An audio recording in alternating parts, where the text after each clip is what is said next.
everyone. Welcome back to another episode of the Filipino American Women Project, also known as TFAW Project. TFAW Project. I was about to say like TFAWproject.com. I mean, that is our website. TFAW Project for short.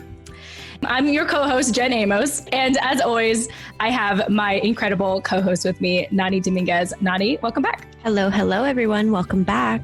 Yes, and we are excited, as we always are when we do shows like this. Every time I start these discussions, I feel like I have to remind myself to have like adjectives readily available because I always use the same adjectives: excited, thrilled. Anyway, so we are stoked for our guest today. But before we get into that, let me go ahead and get into our announcements here. So we love hearing from you. And if you feel compelled or you feel like this show has resonated with you, this conversation has resonated with you, we have a phone number. You can text us or leave us a voice message at, get your phone ready, 415-484-8329, or that's the letters TFAW as in the Filipino American Woman. So once again, our phone number is 415-484-TFAW or 8329. So we'd love to hear from you. Text us, just say hi, say, hey, I got your number. But yeah, just let us know. Let us know that you got our number. Secondly, just say hello, I think. Just say hello. Just say hello. Nani and I receive them, but I think Nani is normally the one that answers them. So there's that. So you'll be hearing from one of us if you text or leave a voice message to that number, 415-484-8329. Yes. And shout out to everyone who's texted us so far.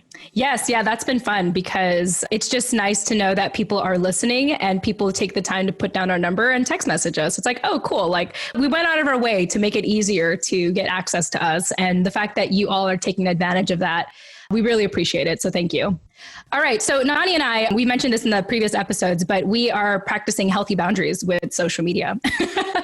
And so we are focused more now on spending our time building community on our newsletter. And, as we figure out what our quote unquote new normal is during this pandemic, we're not going to always be perfect being consistent with the newsletter either. So give us some grace. We like to aim for like sending out weekly emails, but you just never know. And if for whatever reason you are subscribed and you feel like you haven't received any emails from us, be sure to check your spam folder. Look out for my email, jen@tfaproject.com. That might be in spam. That might be in your promotions folder in your inbox, or just direct message us or text us and say, hey, I haven't been receiving your emails. And we'll be happy to include you in that, or at least double check that you're in it. It's super important because we've been rolling out with a lot of exciting things this second season. And in order to stay up to date, you can find all of that in our newsletter. And also with our community, we have encouraged them to contribute to our newsletter. So Nani has been writing a lot of love letters as really our open messages for our newsletters.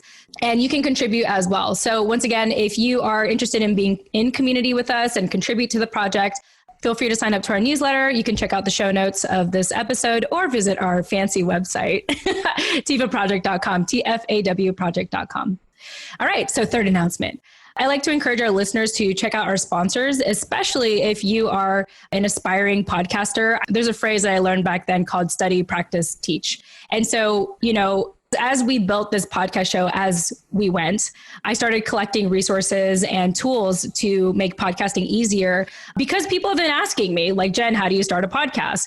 And so if you want to learn more about the tools that we use, check out our sponsors. Once again, you can check out the show notes or visit our website, tfaproject.com. TFAW Project, actually, the website itself is one of our sponsors, Captivate. If you are interested in podcasting and you don't want to go through the hassle of putting together a website, Captivate just sets that up for you. And you can see an example of that by looking at our website. So anyway, that's sponsors. And there's probably more. You have to check out our newsletter, or I'll probably do like pre-recording before this in case something exciting happens. Because at the time this episode's release, we actually would have participated in a PodFest conference already, actually, from what I recall. One more thing, I promise. Okay, so for our show, we love hearing from you. We love hearing your feedback, and we would love for you to share it with the world. And so we encourage you to write a 5-star written review, whether it's on Apple Podcasts or Podchaser. Apple Podcasts, I think it's pretty self-explanatory. A lot of our listeners actually listen through Apple Podcasts. And so all you have to do is go to our show and scroll to the very bottom, at the bottom of the episodes, and you will see that you can leave a review there. And we'd love to hear from you. If we see your review, we'll most likely give you a shout out in one of our upcoming episodes. And that's it. That's pretty much all the announcements I have. Nani, anything from you? Nope. I think you covered everything. trying to be super thorough. So that way I don't have to do any like pre-recording, before this. It's like, it's all in there now. So it's like, I don't have to do any extra editing. Yes. All right. Okay. So with that said, let's go ahead and dive into our interview today. And today we have with us Samantha Jamosmos. Samantha is a post-grad pre-physical therapy student, content creator, and community builder. Samantha, welcome to the show. Ooh, thank you for having me. Yes, we're excited. We had some fun bantering before we recorded, talked about a lot of things. And I just wanted to make sure that we saved all that for our discussion today. So Thank you so much for joining us today. Thank you. Yeah. So Samantha, why don't we start? And I'm actually really excited about asking this first question to you because I already feel like this is like a success story from our show. So why don't you share, how did you hear about our project and what inspired you to join us and share your story? So I first heard about your guys' podcast. It was randomly through Spotify. It just popped up on my recommended feed. So I started listening to it and I was like, wow, this is cool to see two Filipino American women just in this space, especially in the podcast space.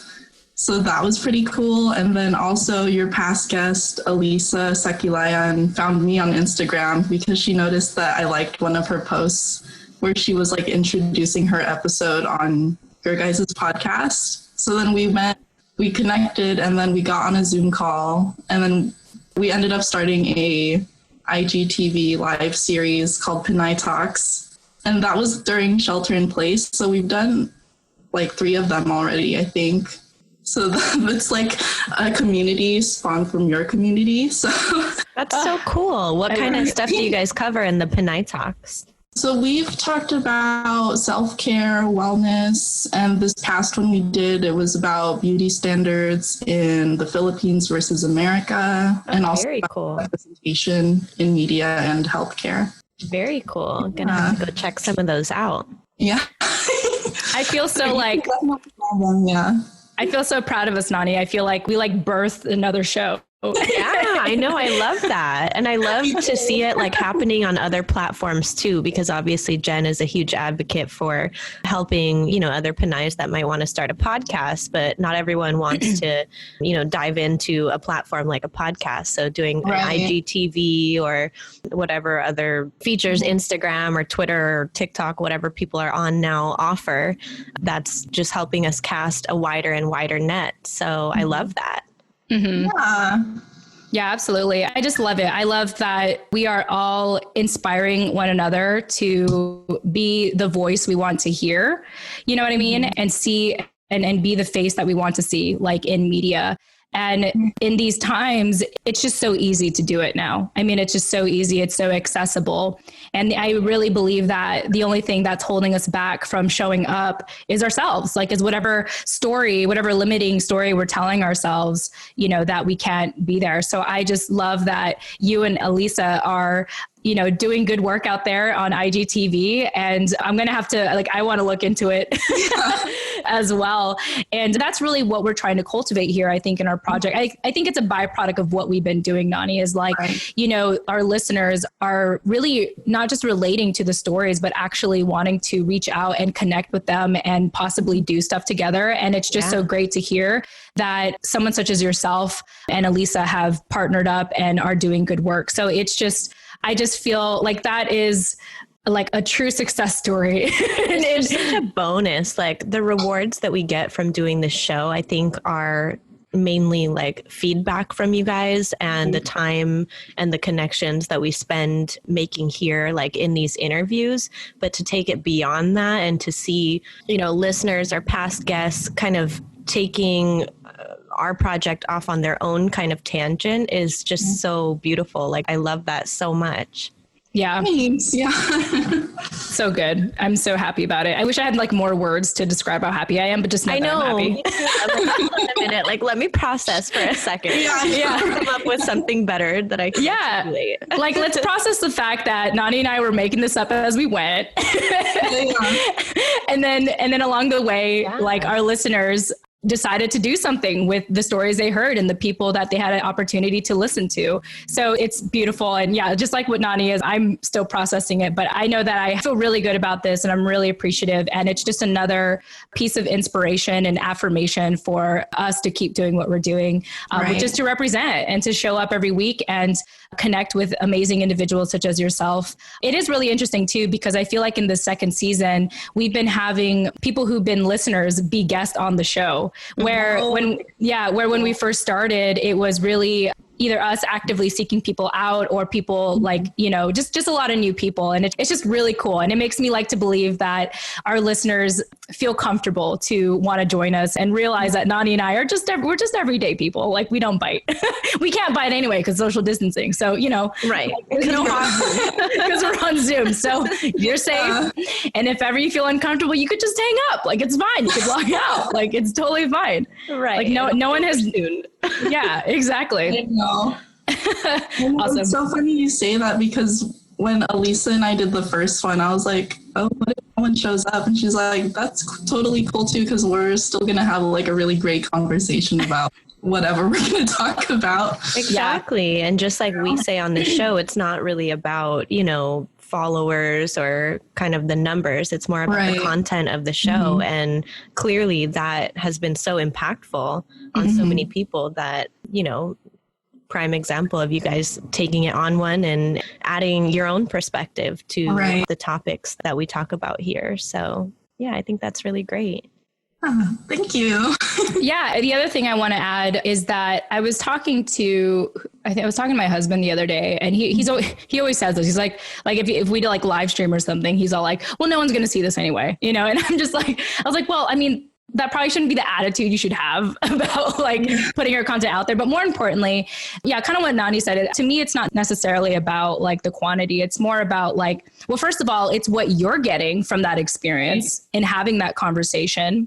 And then the second part of it is you have this opportunity to duplicate yourself so that you don't necessarily have to like, I mean, of course, maybe if people have clarifying questions, you can repeat yourself, but it's so nice that when like, you don't have to repeat yourself. It's like people can just listen to that episode. And, you know, that's something that you can add to your portfolio. Like, it's so funny because like nowadays, if I am referring someone, I give them the interview that I did with them. I was like, oh, listen to this person. You're going to want to talk to them. Like, this is an interview I did with them. You know, it just makes it so much easier. It's like, I don't have to explain myself. Like, here you go, you know, or if people want to learn more about me, it's like, oh, well, here's some episodes you can listen to if you want to like dive deeper into my own personal story of everything. And so, you know, it's one, just that experience that you have the fortune of doing with that person. And then secondly, it's like that ripple effect, you know, for people who do listen. And sometimes you just need one person to listen and you'll be able to impact their life, you know? So I love it. And, you know, I don't think listeners, I mean, I don't know. I was just thinking like, you know, listeners don't think about who else is listening. Listeners listen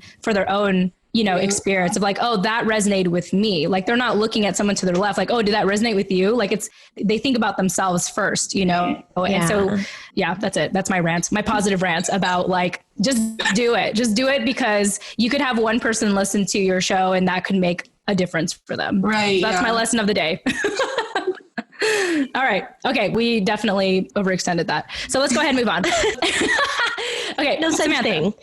No such thing. Yeah, no, I'm just kidding. I was just like, oh, let's just talk about this for a while because Nani and I are still trying to be articulate about the fact that we like bred another show. And I'm just trying to come up with the verbiage to be like, that is awesome. Okay. So that is awesome. Let's go ahead and move on. So Samantha, for our show, as we continue to expand our definition, really, in the meantime, we like to identify Filipino American women as individuals who live or have lived in America that are of Filipino descent and identify as female, pronouns she, her. We have also had the non-binary narrative on our show as well. So I am curious for you, share with us a little bit about your family background and why you identify as a Filipino American woman. So I identify as a second generation Filipino woman because my parents both immigrated here in the late 80s and early 90s. They both were born in the Philippines, went to school in the Philippines, but they met in Stockton. And then that ended up settling was in Stockton. So I'm born and raised in Stockton and I currently live with my family.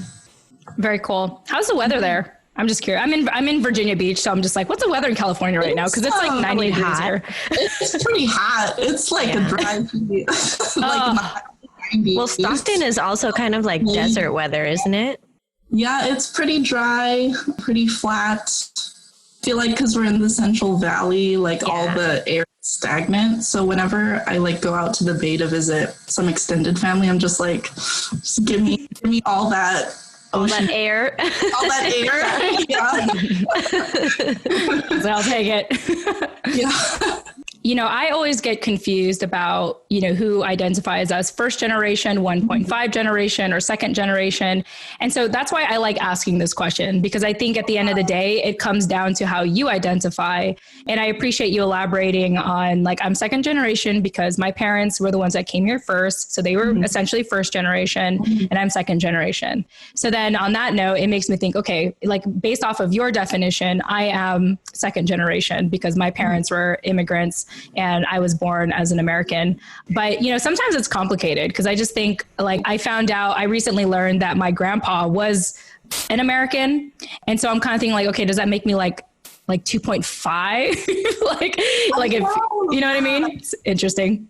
Yeah, because I was also thinking about that too, because technically both my grandparents are U.S. citizens. So then I was like, does that make me like a 2.5 or like a third generation? So I think just the definitions just vary on each person, which makes it really complicated sometimes. Yeah. Especially like for me, I wonder about that too, because my mom is not Filipina. She's white and she was born and raised here in Oakland, just like I was, but my dad was born in the Philippines. Right. So what does that make me? Yeah. It's like, it's interesting. But, you know, that's why it comes down to who do you identify right now, you know, like based on your own knowledge and your own understanding of you and your background and your history. It's about right now, you know. And that's it. That's all we really do on the show is we focus on who you are right now. And because right now you are enough. So a little motivational talk there. Yeah, there you go. A little motivation for the day. Well, Samantha, these times are interesting and you're a pre-PT student. And I can only imagine that things have shifted since the pandemic. So give us a little snapshot of your life today. What does it look like? What keeps you busy or excited nowadays? So a typical day right now just consists of me either going for a run or working out in the morning before I eat breakfast. And then after eating, I get ready for the day and I will either work on my grad school applications for PT school, or I'll create content for like my personal Instagram or the Women of Color in PT Instagram that I also run, or process orders from my online shop. And then there's like snack and like stretch breaks like sprinkled in between. And then usually I'll eat lunch at like around noon. And then after that, it's just whatever I didn't get done in the morning, I'll finish like in the afternoon. You sound like such a digital entrepreneur. Yeah, I was just saying. I was like, yeah, no, that definitely changed during shelter in place because I used to work as a physical therapy aide at an outpatient clinic. And then when quarantine happened, they had to lay us all off. So I got to do something with my time. You know? Yeah, well, it sounds like you've been making the most of it. Yeah, for sure. And then what excites me nowadays is just being able to go out to the Bay to visit family or go hiking. Where's your family in the Bay? They live in San Carlos, which is like 10 minutes away from Palo Alto. Like where okay. Yeah. Cool. Can you tell us a little bit more about the other Instagram? Are you the founder of it or do you just run the... Yeah, so I actually founded that page last and it was just basically, I needed something, I created it just to post like what my blog posts were about when I would interview like women of color in physical therapy. So it was just another way for me to advertise it, but it grew a lot since then. And then even like a lot lately since the movement, the Black Lives Matter movement happened, a lot of people started following more like accounts of diversity on Instagram. And mine was one of them. I've seen a lot of growth and I'm still like seeing so much growth on that page, which is pretty interesting, pretty cool. That's really cool. Have you felt like because of this whole movement that's happening right now, like socially, that you've had to switch up kind of the content that you promote on that page, or like whatever your posting strategy was before? Like, do you feel like you've had to change it at all, or? In some ways, yes. In some ways, no, because, well, what didn't change was the diversity for me has always been there, because I've always been seeking out women of different backgrounds to interview. One thing that did change, though, was just posting more resources to sort of support Black folks and just reposting it on my stories and adding links and stuff and such. And then I also made like this Google form, and it was like, it's like where people can nominate Black-owned businesses in physical therapy. Oh, wow. Yeah, so I split that series into 5 posts, which featured like 9 businesses for each one. And that got a pretty wide response too. And it was because a lot of people didn't realize how, I guess, prominent Black people were in the therapy profession, like just in our country. Yeah. Which was really cool. Yeah. Yeah. I feel like you don't really hear a lot about women, first women in physical therapy, and second women of color in physical therapy. Right. So that's such an interesting kind of niche to hone in on. And that's really cool. I feel like a lot of people have reached out to our page on Instagram too, in the Filipino American community, kind of trying to curate like a directory of vendors or different like accounts. And so I love to see people doing that work, because like you say, until you see a list of everyone all together or congregated in one space, you don't realize how prominent, you know, some of those businesses really are. Yeah, for sure. And for me too, like when I started even the interview series, I was just like, I wonder how many women of color are like actually in PT. And I was pleasantly surprised. I was like, wow, there's like a lot of us, but there's like no singular platform for us to connect on. Right. There's just no visibility. I'll just make it myself then. Yeah, exactly. That's what social media should be for, I think. For sure. Yeah, I think that's really awesome. And I think the question I have for you, Samantha, is what do you feel like is the biggest difference between, let's say, you know, women of color in PT versus, you know, those who are not women of color? Like, have you seen like a clear difference? So the general observation that I've made from the interviews I've done with women of color in PT is that they're very just unapologetic about who they are and their passion for the profession itself, which is really inspiring as someone who wants to be like in that space. That's like the main thing I would take away from those interviews too. That's awesome. I like hearing that. Actually, that just reminds me that I do know someone that is pursuing like physical therapy as a profession. And it's just, there's something like really badass about it, because I think in our community, you're typically expected. I mean, nursing is kind of the first thing that comes to mind, right? Like that just is, that just is. Okay. And that's not good or bad. It just is. Right. So it's like, so you think about PT and it's like, oh, PT, like that's cool too. You know? So I think that's really awesome that you, just like what you said, you guys are out there, like all these women of color are in the industry. They're just not given a platform to be visible. And I think it's very admirable that you wanted that, like you wanted that for yourself, you know, very similar to how this project started. We just wanted to see and hear more people that look like us, sound like us, and share similar experiences. So it's really cool that you are able to do that for the, you know, PT industry essentially. Yeah, I'm curious. But I was also going to say too, is that social media nowadays makes it really easy for you to do that. Because everything's just there and all the resources are there and they're free. Right. Like nothing stopping you from like not doing it, you know? Right. And you're on there anyway, right? And you're on there anyway. Yeah. No, I'm just curious, what inspired you to get into PT? Was it like a personal experience that you had, or someone that you saw when you were younger that inspired you? Yeah, so it was actually in high school, my junior year. I was taking an anatomy class, and at the same time I was on the cross country team. So I would just be running like every day after school. Just being able to learn about the human body and being able to apply that to myself was really cool. And then also around the same time, my dad actually had to go to physical therapy because at that time he was like training for a lot of marathons. Oh, wow. That's a big, it sounds like you have a running family or a very active family. Yeah, an athletic my family's pretty active. Yeah. Yeah, so I was able to go with him to his therapy sessions and to just be able to see like the one-on-one interactions between him and his therapist was really cool.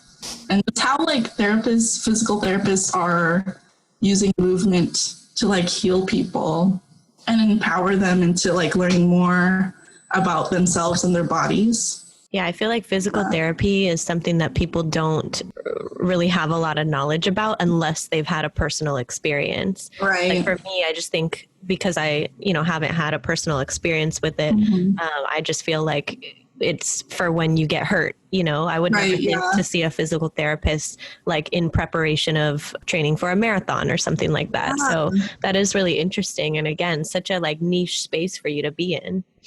Yeah. I'd love to see you like really capitalizing on that.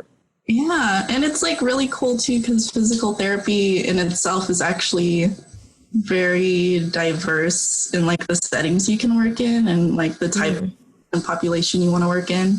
Like you don't have to be injured to like want to be or to go through physical therapy. Like if you were getting ready for like a race or something, a physical therapist would definitely help you prepare your body for it and just give you ways on like strategy wise. And then also too, when I used to work at the clinic, like we would see children like at our clinic. So they would go through physical therapy too. And like we would work with like geriatric patients, which was also cool because like just the elderly population has a lot to say and they're like very like unfiltered in the things that they do say. So you should learn a lot. Yeah. For sure. Yeah. Do you feel like you were pressured at all by your parents or anyone in your family to like go specifically into the medical field, or that was just all you? I think when I was in middle school, there was like, I did feel that pressure, and I think everyone does at like in their lives. But I came to PT on my own for sure. And in high school, I remembered wanting to go into journalism. And like, to my surprise, my parents were like pretty okay about it. And I was like, wow, like it's good to know I have your support either way. So now, what else could I think of? What else can I get away with? What else can I get away with? Yeah, exactly. Well, I hope that they're proud of you and express their like praise of you to see you kind of thriving in this space right now. Yeah. I feel like they have some idea of like what I do on Instagram, but I don't know if they know like if they really get it. Yeah. Yeah. They're probably just like, what are you doing on Instagram all the time? It's like, you're like, why are you spending so much time on your phone? Yeah. Like, you're like, I'm building a business. Yeah. No, I actually, like when I launched my online shop in March, my mom was like, you're like this business. I'm like, yeah, it's a small Yeah, and really tell us more about the shop. Oh yeah, so the shop is called Braidology. It's named after my blog site, and I sell shirts that are like women of color and PT merch. What else? I sell stickers too for women of color, and then there's another shirt that actually came from an Instagram caption I did. And on the shirt, it says, "My mom sacrificed too much for me to be silent." I was just going to say, that's the one that I remember off the top of my head. I know I've seen a lot of your photos with your slogans and stuff, but that one is my favorite for sure. Yeah. So a lot of people have asked me like, oh, where does that come from? Where did that line come from? And it actually just came up randomly when I was writing about like a caption describing like my experience being like at the store like during quarantine and like this man just being like super racist towards me. And like I journal about like a lot of things, so that was just my way of journaling. And then that line came out, and then one of my friends was like, "Oh my god, that's so deep." And I was like, that on a t-shirt. Put that on my shirt. Yes. Yeah. Yeah, I think one of our future plans is to have merch. And there's just been so many powerful quotes that people have said throughout this show, like throughout this project, that I really just want to put like on a sticker or on a mug or on a t-shirt. That's part of our future plans. Hint to our listeners, if you're looking to find something. Out to you, asking you for help on how to set that up. I'll buy all your merch for sure. Yes. Now we have a reference or a mentor to like, tell us how to make t-shirts and stuff. I love it. Oh my gosh. Yeah. I mean, I still have no idea what I'm doing, but like the things that I am doing seem to be doing pretty well. So just keep doing them. I love that you say that. I have a saying here. I have it written down on my table, and it says, so this is kind of like how I combat, let's say, the imposter syndrome, right? Or if I don't know what I'm doing, if I feel like I'm lost. So I always just say, so my phrase goes, so far, so good. And the reason why I say that is like, okay, well, I haven't killed anyone. I haven't hurt anyone. People seem to like this. I'm going to just keep going. I can proceed. Yeah, yes. So far, so good. So that's been like my ongoing attitude with everything. And let me tell you, it's very liberating because like, rather than like second guessing yourself, you just keep going with it. You kind of follow the breadcrumbs that get laid in front of you every time you do something good, you know? So I love your transparency on like, I don't know what I'm doing, but I'm doing it. So far, so good. Yeah, that totally matches our attitude. Yeah, exactly.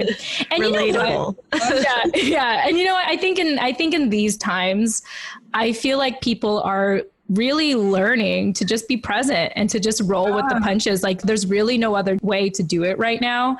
And when you have that attitude, at least for me, I think like, okay, that can get me through the next hour, that can get me through the next day, the next week, you know, or just this moment, like just to think like, I don't have to have it all figured out. I'm doing fine, doing well. I could breathe, I have a roof over my head. I have food, you know, like I'm going to be okay. I mean, if we were in a pandemic in any other generation, like we wouldn't have the same luxury. I mean, food delivery, y'all, like we have food delivery. Like we don't have to hunt for our food. Instacart. What a privilege. Yeah. We don't have to go hunting, you know, like I don't have to like skin an animal. Like I could just like, I mean, there's so much, I mean, don't get me wrong. I don't want to minimize what we're all going through. Of course, like there's a lot of issues happening right now. At the same time, I'm focusing on what I have. I'm focusing on like, okay, the blessings. Yeah. Thank you. Like my resources, what I have in front of me, like my sanity, therapy. I got this down. I got this down to the best of my ability, and people seem to like what I'm doing. So far, so good. Let's just keep going. So yeah. Well, Samantha, let's go ahead and jump into really our final question. One of my favorite parts of the interview, which is sharing a life lesson to our listeners. And I know here you mentioned that you want to share a story about how fitness and social media has helped cultivate your self-love journey. So let's go ahead and unpack that for us and tell us a little bit about the life lesson you want to share and the story behind it. Yeah, so I guess I'll start with like a memory or just like a moment in my life where I was like really confused about my identity. And that was when I went to the Philippines. This was like 10 years ago for like a family reunion. And we had just landed, and I think it was a couple days after we were in Manila. And it was really hot. And the thing to do there is to go to the shopping malls to like cool off. Right. Or AC. Yeah, the aircon. Yeah, so I was just like, we were there. I was dressed for the weather. So I was like in a sundress. And just like walking in the mall, I just felt so much like an outsider. Because like I'm brown, like I'm dark skinned. I'm like pretty tall for a Filipino girl. I'm 5'7". Oh, girl, you're taller than both of us. Yeah, definitely. Yeah, I'm like 5'1" and 3/4 of an inch. I'm almost 5'2". And I'm like 4'11" and 3/4. So Jen and I are down here. Yeah, we're pretty short. Yeah. Oh my gosh. Yeah, so like I just like felt like these eyes staring at me, like, oh my God, who is this? Like, why is she so dark? Why is she so tall? You know? And I don't know, just like coming back or like being there, just being surrounded by that standard of like white skin is better. Yeah. And like seeing just like the shelves of skin whitening products and like then like their attitude about it just being so casual, like it was nothing. Yeah. Then coming back home And like the standard here is like, oh, like we need to go to like tanning salons to like make our skins darker, you know? And that was just really confusing for me, just like being 14 at the time. And I don't know, it was just something I just internalized to like for a long time. And it wasn't until, I guess it was like my junior year of college where I was just like, I finally just came into myself and just started deciding to do things for myself and not to please other people. And fitness was a big part of that too, because I also got back into running just for the joy of it and not because I had to, because like the last time I had run like a lot like that was in high school, and it was like because of obligation, but also because I like to do it. Yeah. But just that mindset shift of just doing things for yourself was really life-changing for me. And it like made me more adventurous in my decisions about, I don't know, just like trying new things that I've had never thought to try before. And one of them was weightlifting, surprisingly, because like high school me would have never foreseen like future me weightlifting at the gym, which is such a, like runners don't like to lift. Yeah. But like, that's like the mindset in high school is like, when I did track for one season, like we would have lifting days like 2 times a week maybe. And I always dreaded those days. So that like shift was really monumental in my life. I could see. You're like cardio, no conditioning. Yeah, exactly. Yeah. And then I look back at it now, and I think the reason why I didn't like lifting when I was younger was because I was scared that I would get like really muscular, and that's just not how female body works. Like if anything, you lift weights, you just like your physique really starts to like show like just like, stigma. I love that you like point this out. I am still a victim of that like thought to this day. I'm still like, no, I don't want to lift weights because I don't want to get bulky. Like I'm not trying to be muscular, but everyone's like, you're not going to be muscular. Just lift the stupid weights. Yeah.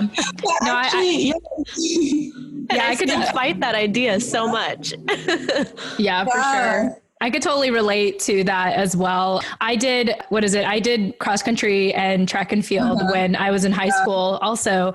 And I remember going into the weightlifting rooms and like I was just hanging out, you know, like no one like guided me. So I was kind of just like walking around and I was like, I'm going to sit on this machine and like see what it does. Like, I guess this is for my chest, you know, like play on this play structure for a minute. Like no one was around to like spot me or anything. I was like, this is weird. Like I was more comfortable running, you know, just like you. And like, I was like, I will run the hills. I will do the hills. You know, I will do the hills, but you lift weights. I'm like, how do I lift it? Like this, this is not for me. Yeah. And then going on with that stigma that you mentioned, Nani, it's like, I remember my mom was like, don't lift weights. You're gonna look like a man. She's like, you're gonna look like a man. She's like, you just walk every day. You know, I'm just like, you know, and I look at my mom, and I mean, my mom looks great. Yeah. I was like, I look at my mom, she looks great. But I know my mom would look even better if she like, you know, like lifted weights, but just that stigma of like, no, you're going to look masculine. Like it's bad for you. Do it. And and I feel like, I think that stigma still exists too, because it's just not known that, you know, like weightlifting won't do that to you if you're like a woman. But I think I definitely changed, my mind changed too when I was in college, because I was taking an exercise physiology class, and this was for my major. And we were going over like just programming like different types of workouts for like different outcomes of like your client and such. And it actually does take a lot for women to bulk up like you would think. Mm-hmm. You know, like it's like you would have to lift so much, you would have to be in the gym so much, and it's just like with like, because I feel like most girls, like when they start lifting, they do like really light stuff, like with the 10 pounds or like the 5 pounds, like that will help tone you. It just won't make anything bigger if that's what you want. Yeah. You know? Like, I just think it's funny how like, I just think about my mom and like how it was just such a stigma to lift weights. It's like as if I lifted one, that's it, I turned to a man, you know? And it's like, no, that's not how, where do you think that comes from, Samantha? Like, why do we have that stigma or that idea that if women lift weights, they're going to look like a man, like I'm just very curious. Like, I don't know. I don't even know how my mom learned that, like it's. Yeah. Cause my mom definitely has that like in her mind still. Mm-hmm. Not as much as it was when I was in high school, because like now she knows that I lift, but like now it's more like, oh, don't lift so much because you're gonna hurt your back. And I'm like, Mom, Mom, I know what I'm doing. Like I have the right form. She just really doesn't want you to lift. Yeah, I was like, you just really don't want me to lift heavy. Just thinks you're so fragile. I know. Like, we're not fragile. We're not fragile. I know. I mean, I think if we're really gonna. Maybe like that stigma just came from like men that just wanted to stifle a woman's power and strength. Maybe that's what it is. Yeah, who knows? Like, I have no idea. If anyone knows, like, text us, leave us a voice message, email us. Like, I'm just curious because it's like I just took that as a fact. Like, I didn't even question it. It just was, and it's so interesting. I never really thought about that till we had this discussion. But yeah, it's something worth thinking about. And I also think it's because we're talking about it to realize like, hey, you're going to be fine. Like the woman's body, the woman's physique is so different from a man. So it's okay. You can lift weights. Yeah. And it actually gets more important as you age to lift weights, because as you age, your muscles, they break down, they get smaller. So if you're like consistent in just lifting weights, like it helps you build like your muscle mass or maintains your muscle mass. That's all that I learned too from working at a PT clinic, because like I used to be so just like cautious of like giving elderly patients like a 10-pound weight. And the therapist was like, don't worry about it. Like, this is like, they can handle it. And like, they really can handle it. Like, yeah. I feel like it works out so well that you like to kind of dive into studying this kind of stuff and like testing it out with your own body and the people that you work with, because I think that well, it's a part of maturity, of course, but it also seems like it's helped you a lot kind of break the stereotypes or the stigma that was put on you, like the way that you described you felt when you went into the mall in the Philippines. And even coming back here, obviously, there's still those stigmas, like about the way that you should look as a woman or as a Filipino woman. But I like that you have kind of kept your focus and your attention on your studies. So it kind of keeps your like toes grounded into the earth. And like, even if these people are, saying that I should look or smell or feel this way or that way, I know because I actually study this, that I am healthy and that I am, I'm being my best self, basically. And it also goes to show too, just like you shouldn't care what other people think about you anyway, because it's your opinion that matters most, right? Because that affects you the most. Yeah, right? It's about how you feel about yourself. And most of the time their opinions are uninformed anyway. So right, exactly. Yeah, I agree with you, Nadia. I was going to say something similar. It's like most of the time they just took that as fact without even questioning it, and I think that's what what marketing and advertising and what culture tends to condition us to believe, like just automatically believe, because we're so exposed to it. We just think like, oh, okay, it's better to be lighter skinned. It's better to, whatever, fill in the blank. It's better. But when you really study it and question it, then I think, that act in itself is very empowering. And you realize, just like what you said, Nani, it's like, well, I mean, they're misinformed, or they're not taking the time to really understand and dive deeper. And it is what it is. But at the end of the day, we wake up to ourselves, we go to sleep to ourselves. Like, we're the ones that live with ourselves. And so we have to take care of ourselves, even if what we're doing may come off as, unpopular to the uninformed spectators. Yeah. And it's not necessarily that one look or smell or feel is better or worse. It's just about the fact that we need more visibility. Right. We need more representation that shows kind of the diversity of what healthy looks like for different people. And so, I think that you're really, what is the word I'm looking for? Epitomizing, maybe? I don't know if I just made that up, but making the most, like taking full advantage, I guess, of that. Yeah, thank you. Yeah. Epitomizing is it? I'm looking it up right now. Thank you. Yeah, it's a word. It's a word. Okay, I love that you're really epitomizing on that. It's like, wait, let me just Google that. Yeah, thank you for that. I was like, I have Google in front of me. Like, look it up real quick. Google is our friend. Yes, it's our friend. Samantha, it's been an absolute pleasure speaking with you today. I feel like you have renewed my, I guess, motivation to look and get fit again. I forget the fact that we have less muscle as we get older. And I just think for myself that I don't want to get less muscle. I would not want that. I'm not going to be looking like this forever. I got to maintain this, And so I just appreciate you taking the time to share your story today and your background and what got you into PT and, how running and fitness has really helped you with your self-love journey. If people want to learn more about you and your show and what your shop, your online shop, all the great things that you're doing right now, how can they get a hold of you? How can they find you online? You can find me easily on Instagram. So at Sam Jamosmos is my handle on there. And then if you wanted to learn more about the other page I run, the Women of Color and Physical Therapy page, that's at WOC and PT, also on Instagram. Perfect. And we will have that all in the show notes if anyone is interested, because that's what we do. And you all like to humor me and check out those show notes because I work really hard on those. Samantha, any closing thoughts before we say goodbye? One, there's if you get anything from this episode, it's that there's power in telling your story because it's unique to you. And since it won't be exactly the same as anything else, owning it completely can also be seen as an act of self-love too. Beautiful. Wow. I feel like I figured out the title. Owning your story is an act of self-love. That's powerful. There you go. Thank you for that. Thank you for that soundbite. Love it. You're welcome.